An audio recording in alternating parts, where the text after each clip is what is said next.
Hey guys, it's Jax. So, hi again.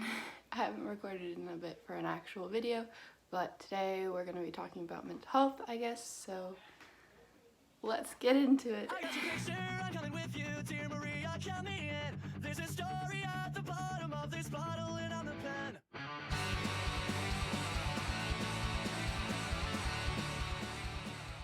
So, this month, the month of May is Mental Health Awareness Month, which is kind of just bringing awareness to all kinds of issues and thoughts to do with the mental health spectrum. So, I guess we're doing a video about it. But clarify before I begin, this isn't like bragging, this isn't a game of who has worse, this isn't anything like that. This is just me sitting here to talk to you guys about mental health because it's it's something that I don't talk about and it's something that should be talked about. So yeah.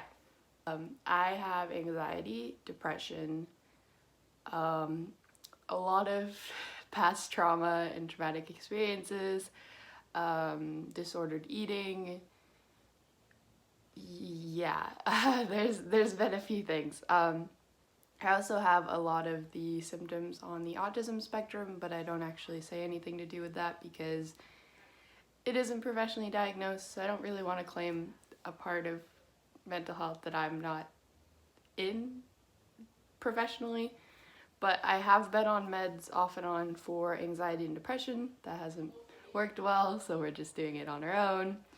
And I'm still working on doing better with disordered eating as that kind of comes and goes.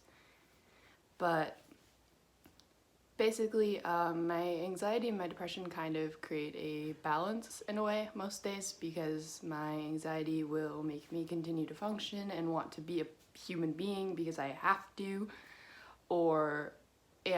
in the meantime, my depression will want me to not function and lay around and do nothing all day. So if they're working in a balance, I mostly function fairly well and I'm able to, I guess, be more normal. But when they're not in balance, it gets a little difficult depending on which one is more in control. I have a lot of anxiety habits. One of the things that I do a lot with my anxiety lately is tapping bones that stick out, like my collarbones, my wrists, my knees, my hips. You get the point. I kind of do that a lot lately because there have been periods of time lately where I tend to get a lot more anxious than usual, so I develop new anxiety habits. But it's not really something that I'm ashamed of. It's not really something that I think I have worse than anybody else or that should be the only thing that's talked about me, which is why I don't really talk about it much. But because of this month and what it's all about, I wanted to talk about it because you're not you're not the only one that's dealing with it.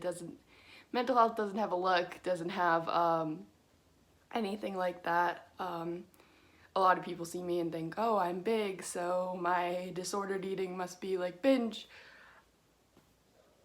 No, there's been plenty of other times that are not great, especially because I do struggle so much with losing weight, so that's why a lot of the disordered eating came around.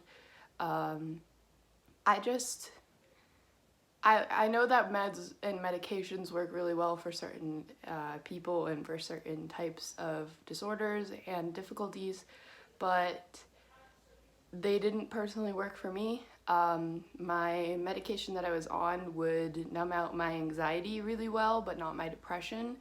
So it kind of made that balance gone, and then I couldn't function because depression was taking over.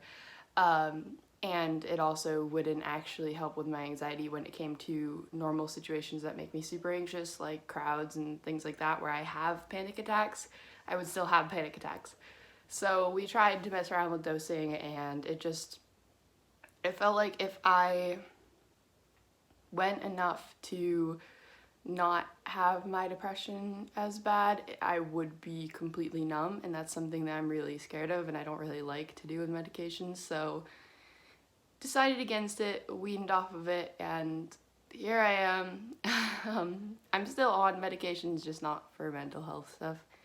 And I guess I'm just trying to figure it out on my own right now because I've been through quite a few counselors, and it's something that's extremely hard for me to talk about and extremely personal for me, so it's hard to find someone that I guess clicks in a way, which is me being picky or whatever, but it's important. It's important for you to feel safe and comfortable talking about your mental health and about things that are going on, and I just haven't felt comfortable with it. So right now we're just working on our own.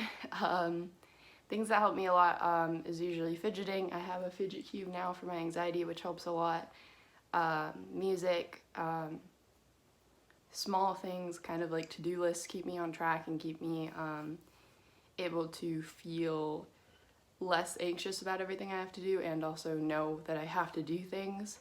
A lot of things that I do in my everyday life help me, so that's kind of just what I deal with, and I hope that you guys are doing well and that this kind of idea of people talking about it can help people realize that it's not as crazy of a thing to talk about it and to deal with it, because you have to deal with your mental health. It's not gonna go away. I've tried to wait for it to go away and it just doesn't. So talk about it, think about it, find someone to talk to, find something that helps you. No matter what you're dealing with, there's something that can help, and it doesn't always have to be medication if you're scared of medication or you don't like it, like I do, because I'm really not someone that wants to take pills for things. But yeah, I hope you guys learned something from this, or at least sat through this little chat. And if you did like this little chat, please leave a like down below. I'm going to be getting a little more personal about things on this channel coming up, so if you like this kind of personal talk with me idea, then subscribe, because the button's down there, because it can help me a lot, and then you can see more of it. So yeah, I'll see you guys soon. Bye. Don't forget to subscribe, please, and leave a like down below if you enjoyed this content, as well as leave a comment with your thoughts and what you want to see in the next months. Bye!